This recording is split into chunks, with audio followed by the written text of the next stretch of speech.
The emergency alarm screamed through the Galactic Council's main communication hub on Kepler Prime. Officer Velter jumped from his chair, his blue tentacles shaking as he stared at the incoming signal. After 200 years of silence, Earth was calling. "Sir, you need to see this," Velthar called out, his voice cracking with disbelief. Admiral Vexmore rushed over, his massive frame casting shadows across the control panel. The old warrior had fought in dozens of battles, but nothing prepared him for what he was about to hear. The message crackled through the speakers. Captain Kim Dae's voice was steady, despite the chaos around him. "This is the colony transport New Dawn.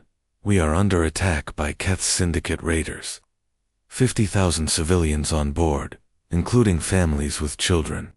They've boarded our ship. We cannot escape." The sound of laser fire echoed in the background. Someone screamed. A child was crying. "To any Council forces listening, we need immediate help. Our defense systems are down. The raiders are herding people into cargo holds like animals." Kim Dae's voice grew quieter, more desperate. "Earth, if anyone from home can hear this message, your children are in trouble. We came out here to build new worlds for humanity, and now we might die among the stars." The transmission cut to static. Dexmore stood frozen. Earth had been silent since the Great Peace. Declaration of 2387. Humanity had shocked the galaxy by dismantling their entire military overnight.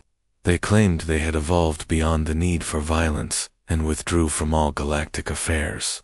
"Sir, what do we do?" Velthor asked. "The Keth Syndicate has over 800 ships in that sector. Our nearest fleet is 3 days away." The Admiral studied the star map. The New Dawn's last position was deep in pirate territory, a lawless region where even the bravest Council forces feared to go. The Keth weren't just raiders. They were slavers, killers, and worse. "Those poor humans," whispered communications. Chief Zarelin, her 4 eyes glistening. 50,000 innocent people. Half of them are probably children and elderly. The control room fell silent. Everyone knew the Keth Syndicate's reputation. They didn't just steal ships. They sold prisoners to the worst parts of the galaxy.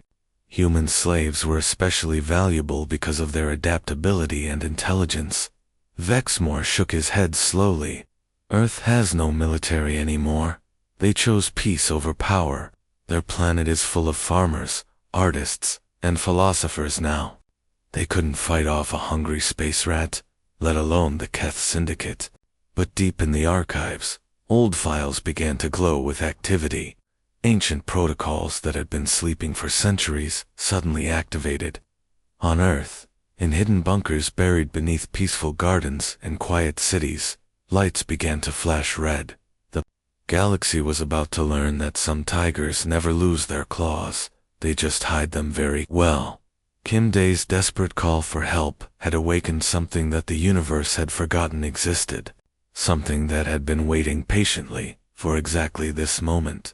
The peaceful Earth was about to show its true face. Keeper Knoxville had worked in the Council Library for over 3 centuries, but he had never seen Admiral Vexmore look so worried. The old warrior had burst into the archives like a man running from death itself. "I need everything you have on Earth's military history," Vexmore demanded, his breathing heavy. "Before they went peaceful. Before they disappeared." Knoxville's 6 eyes blinked in confusion. "Sir, those files are sealed. Level 9 security clearance. Most of them are classified beyond even my access level. Override it. Use my command codes. 50,000 humans are about to die, and I need to know what we're really dealing with." The Keeper's clawed fingers danced across his console. Deep in the digital vaults, locks that hadn't been opened in 200 years began to click open. What emerged made both aliens step back in shock. The first file was labeled Battle of Proxima Station, Witness Account. Knoxville read aloud, his voice trembling. "Human forces arrived without warning. No ships visible on our scanners. Suddenly, Our entire defense fleet was gone. Just, gone. We never saw them coming. Exmoor leaned closer. Keep reading. The humans fought in ways that defied physics. Their soldiers moved through space without suits, breathing vacuum like it was air. They appeared inside our sealed bunkers without using doors. When we asked how they did it, they just smiled and said, evolution. Another file opened automatically. Security footage from the Centauri Wars showed something that made Knoxville's blood run cold. Human ships that looked like ordinary cargo vessels suddenly transformed into weapons of mass destruction. Entire enemy fleets vanished in seconds, not destroyed, but somehow erased from existence. This is impossible, Knoxville whispered.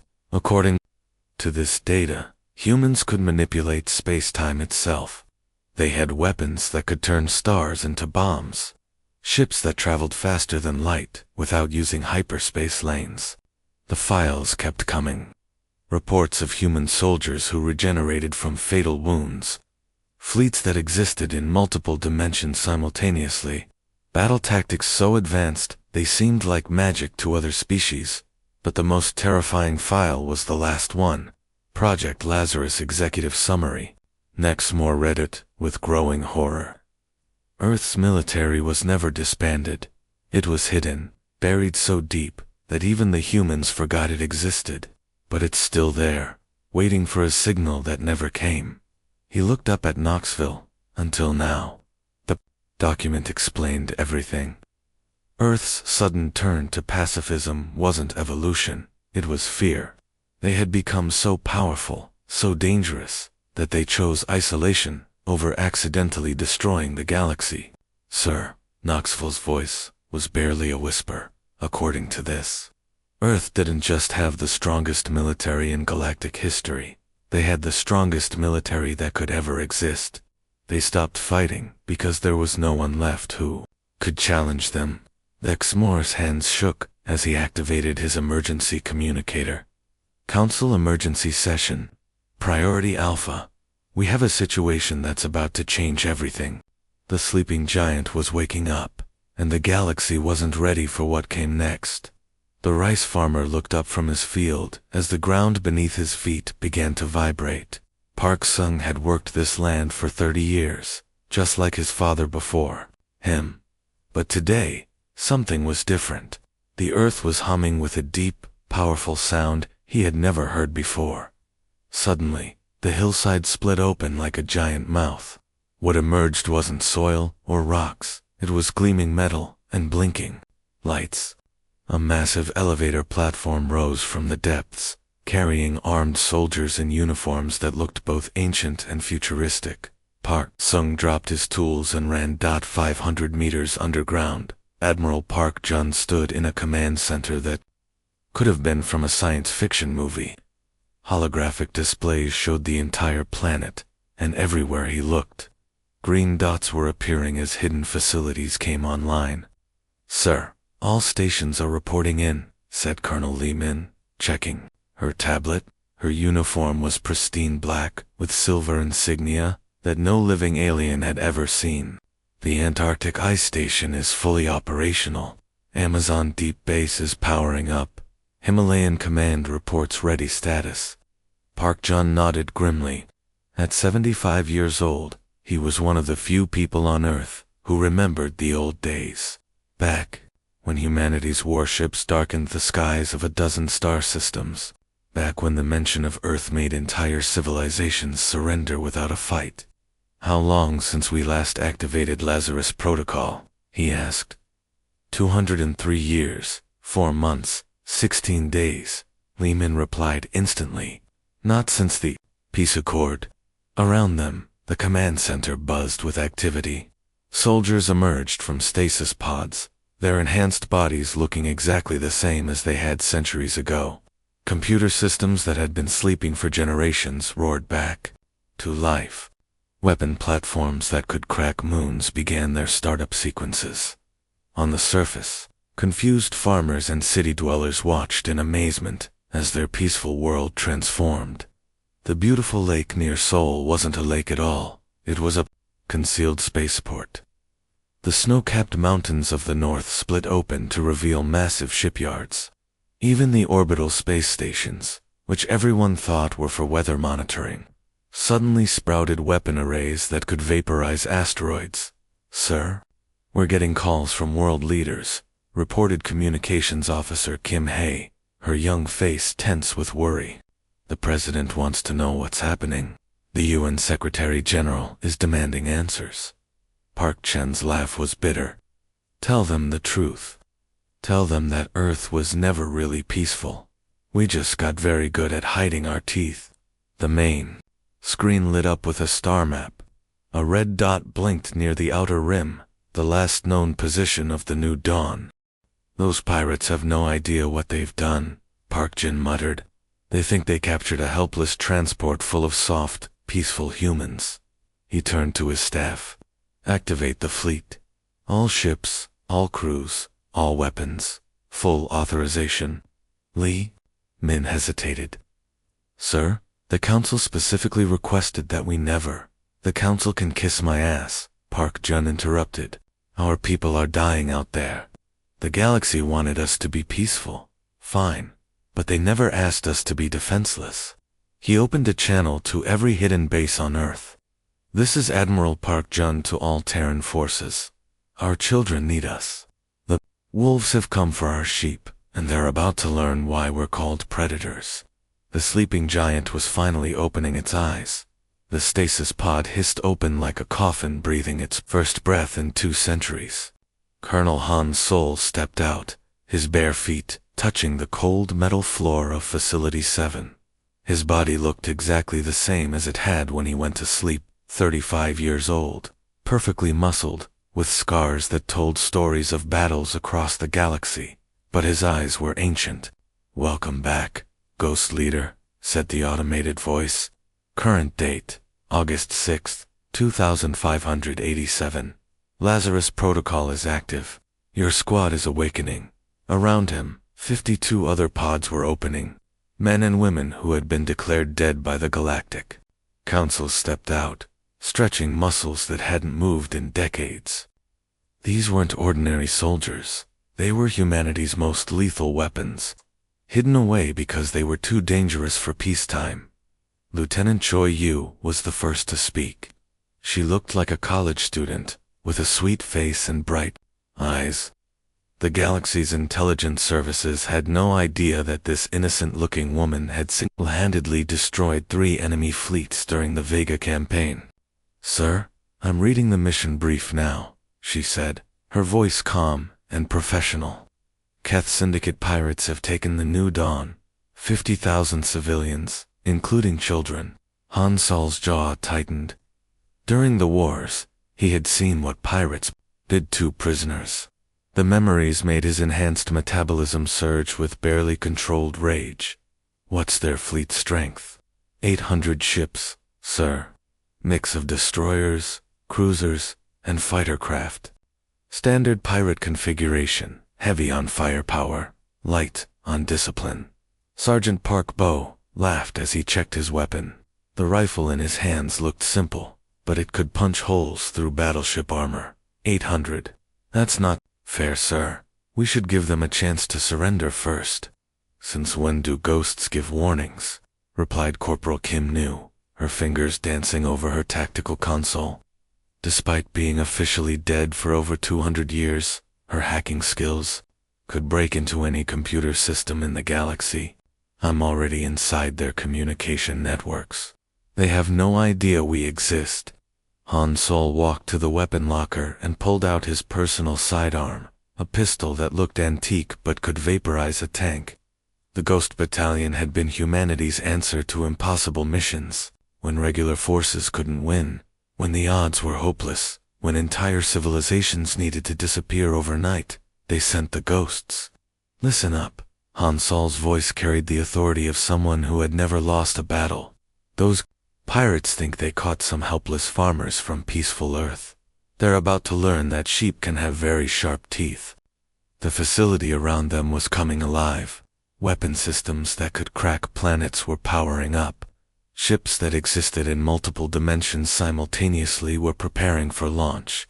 The Ghost Battalion's equipment made the Council's most advanced technology look like stone tools. "Sir, we have authorization for full deployment," reported Lieutenant Choi Yu. "No restrictions, no witnesses required." Han Sol's smile was the kind that made enemies surrender before the fighting even started. "Perfect. The Keth Syndicate is about to become extinct. Mount up, ghosts. We have sheep to save, and wolves to slaughter. The most dangerous humans who had ever lived were going back to work, Captain." Bei Kun had been floating in space for 3 hours, pretending to fix a broken mining laser on what looked like an ordinary asteroid processing station.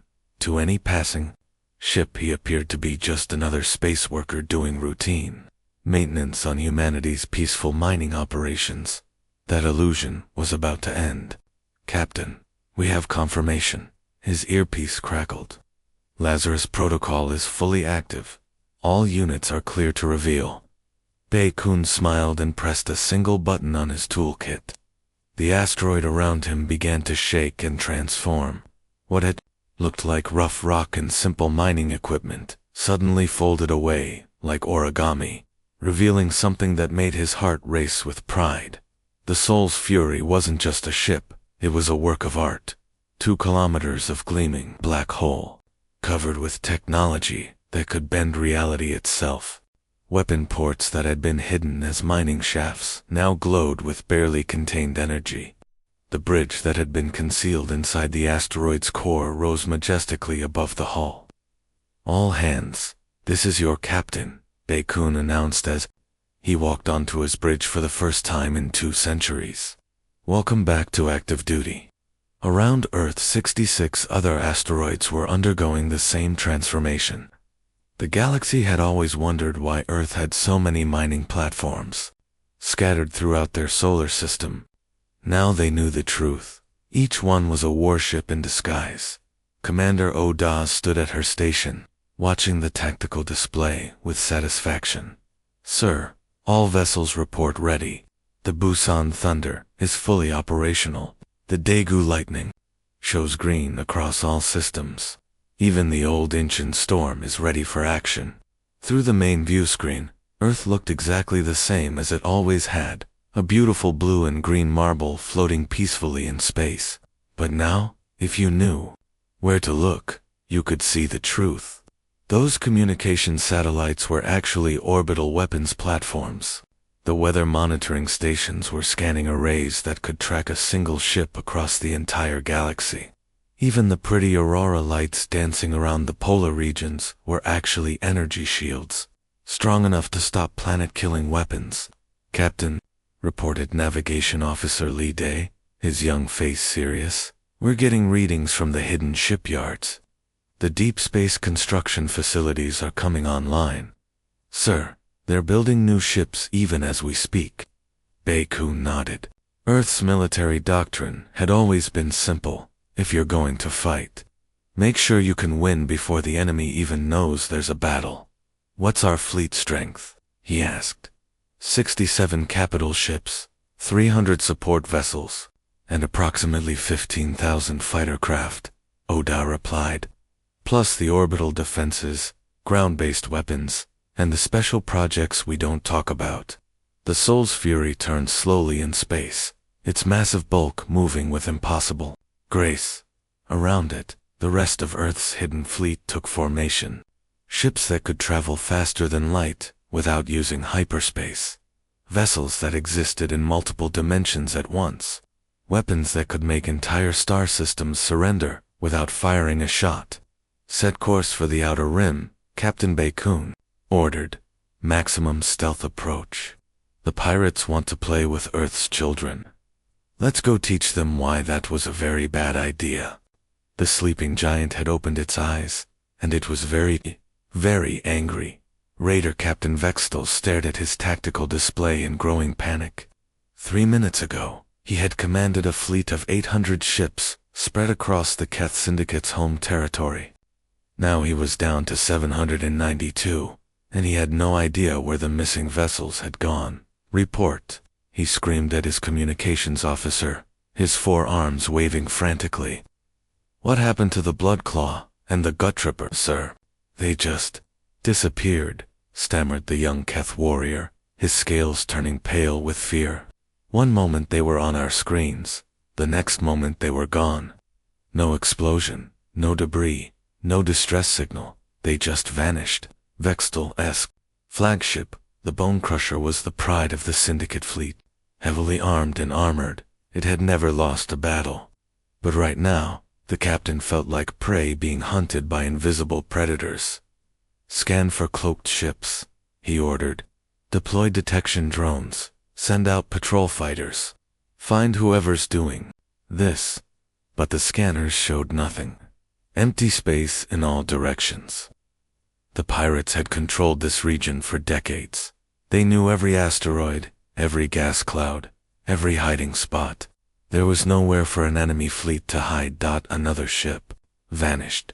Then another. 50 light years away. Lieutenant Namki sat in the Soul's Fury's Combat Information Center, watching the pirate fleet on her holographic display like a cat watching mice.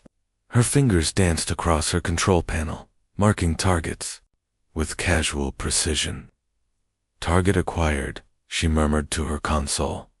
Pirate cruiser, designation, Skull Splitter, range, 47 light-years, firing solution calculated. She pressed a button. On her screen, the Skull Splitter simply disappeared. How are we doing this? Asked Ensign Cho Min, his eyes wide with amazement. The physics don't make sense. We're shooting at targets we can't even see. Namki smiled. Kid, we're not shooting through space.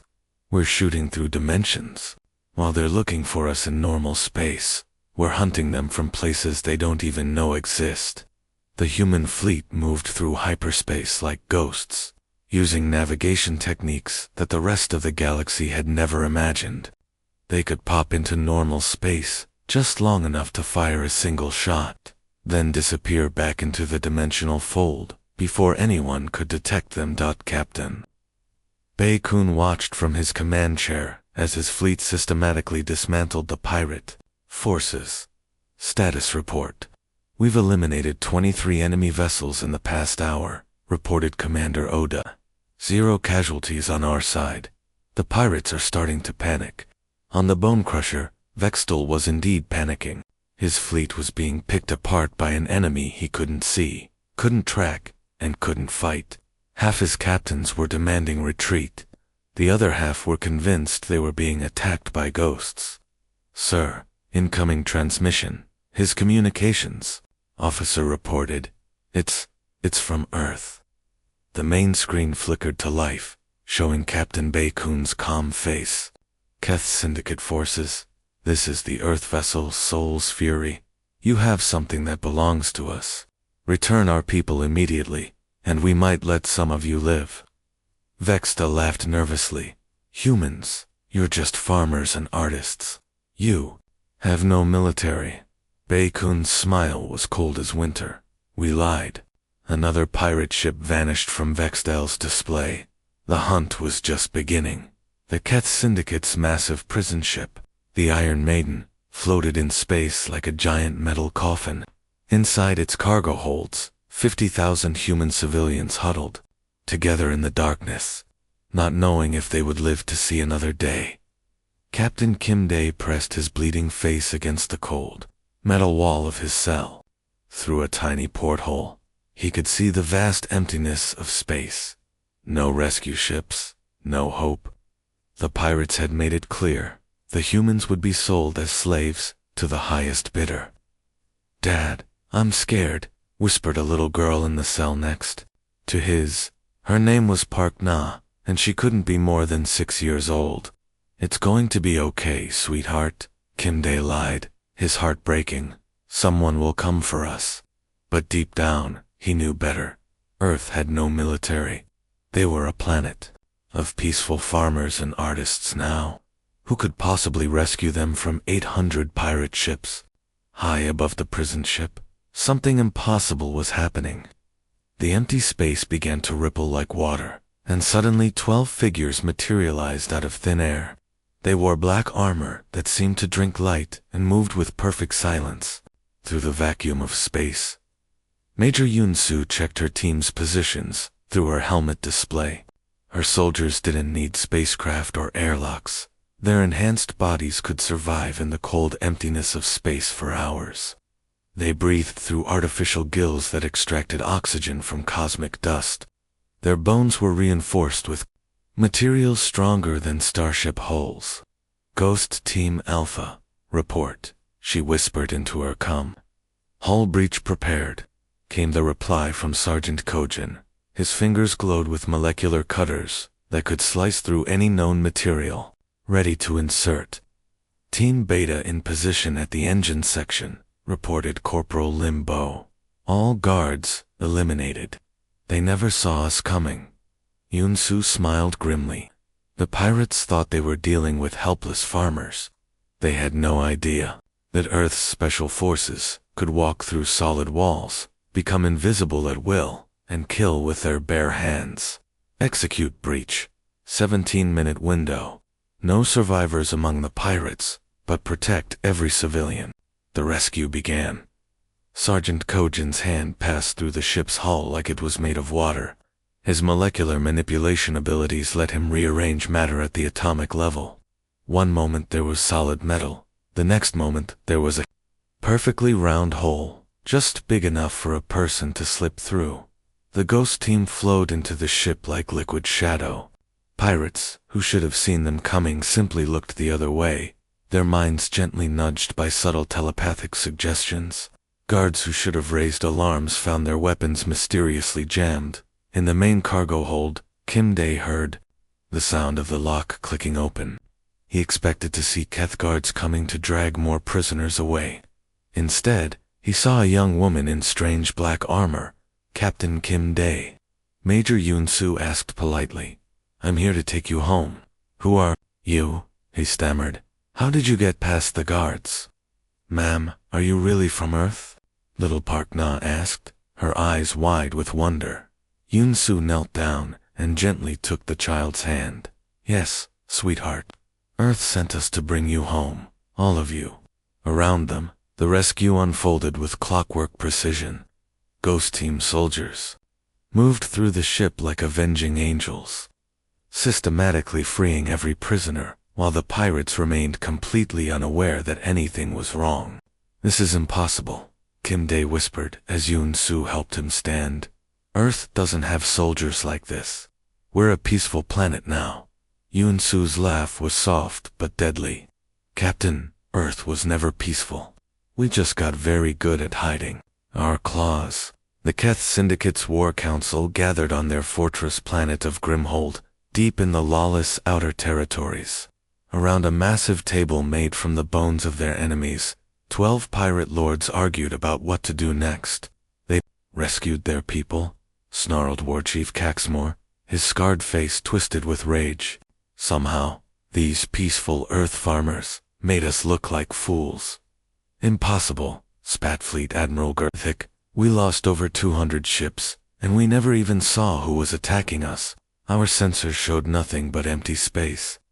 Supreme Commander Vexkull, the most feared pirate in the galaxy, slammed his massive fist on the table. "It doesn't matter how they did it. What matters is that they made the Keth Syndicate look weak. If word spreads that humans can defeat us, every 2-bit pirate crew will think they can challenge our authority." The council chamber fell silent. For 300 years, the Keth Syndicate had ruled the Outer Rim through fear and violence. They had never met an enemy they couldn't crush, never faced a challenge they couldn't overcome. "We make an example," Vexkull declared. "We destroy 3 council worlds, burn them to ash.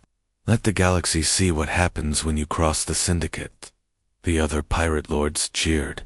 This was the kind of solution they understood: overwhelming violence and terror. 2 hours later, their message was broadcast across every communication channel in known space. The transmission showed Vexkull standing in front of a holographic display of populated council worlds.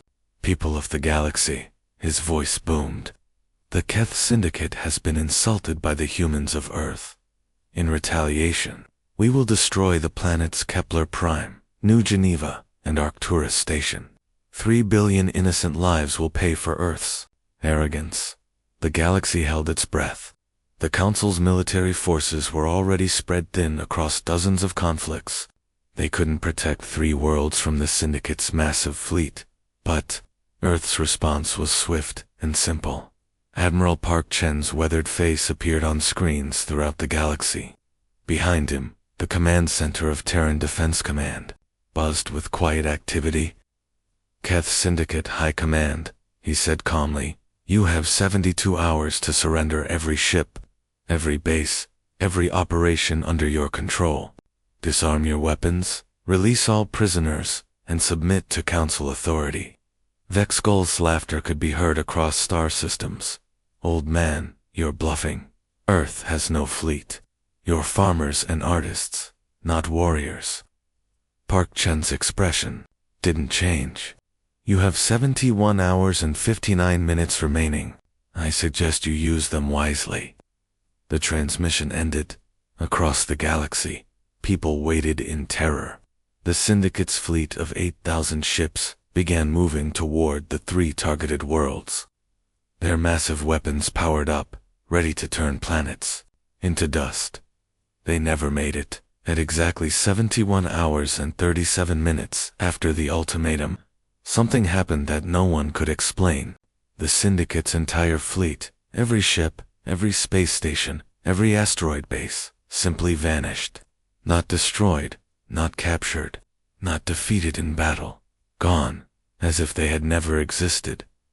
Vexgull was giving orders to his fleet commanders when his flagship suddenly found itself floating alone in empty space.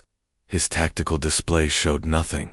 No other ships, no bases, no support vessels, just darkness. Where is everyone? He screamed.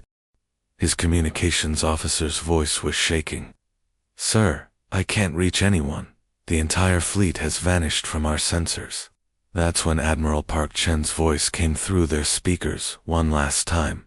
The Keth Syndicate no longer exists. Let this be a lesson to anyone else who threatens innocent lives. The last pirate ship disappeared 17 seconds later. The Galactic Council chamber on Kepler Prime had hosted thousands of diplomatic meetings over the centuries. Treaties had been signed, wars had been declared, and entire civilizations had risen and fallen within these walls. But never had the massive hall been so completely silent. Representatives from 300 different species sat in their assigned seats, afraid to even breathe too loudly. At the center podium stood Admiral Park Jun, looking like a harmless grandfather in his simple Earth uniform. But everyone in the room now knew the truth about this quiet old man. Honored delegates, Park Jen began, his voice carrying easily through the chamber. I want to start with an apology. For 200 years, we lied to you. Ambassador Vexmore shifted uncomfortably in his seat. The old warrior had fought in dozens of battles, but he felt like a child in the presence of this human. We told you that humanity had evolved beyond war, Park Jun continued. We said we had become peaceful farmers and artists who no longer believed in violence. This was not exactly true. The holographic displays around the chamber flickered to life, showing images that made several delegates gasp in horror. Earth's hidden fleet moving through space like living shadows.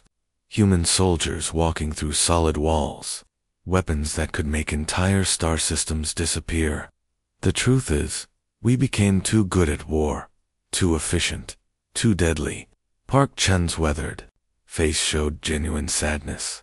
During the Centauri Wars, we realized something terrible. We could destroy any enemy so quickly and completely that war itself became meaningless. We were like adults fighting children. Council Speaker Velton found her voice first. Admiral, the Keth Syndicate had 8,000 ships. Where are they now? Gone, Park Jen replied simply. Not destroyed. Not captured. Gone. We removed them from existence so completely that the universe itself has forgotten they ever lived. The chamber erupted in whispers of fear and amazement. This is why we chose isolation, Park Jun explained. Not because we were weak, but because we were too strong. We were afraid of accidentally committing genocide every time someone annoyed us. Ambassador Kexfer, from the Rigel system, raised a trembling tentacle. Admiral, why reveal yourselves now? Why break 2 centuries of silence? Park Chen's expression hardened. Because our children called for help. Captain Kim Dae and 50,000 innocent civilians were in danger. When family is threatened, humans remember what we really are. The displays showed footage from the rescue operation. Human soldiers moving like ghosts through pirate ships, saving every single hostage without losing a single life. It was surgical precision that bordered on the supernatural. So now you know our secret, Park Jun said, looking around the chamber. Earth was never a peaceful planet. We were a military installation, pretending to be a garden. The question is, what do we do now? The silence stretched for long minutes. We offer you a choice, the Admiral continued. We can go back to our farms and laboratories and pretend this never happened. We can return to isolation and let you handle your own problems.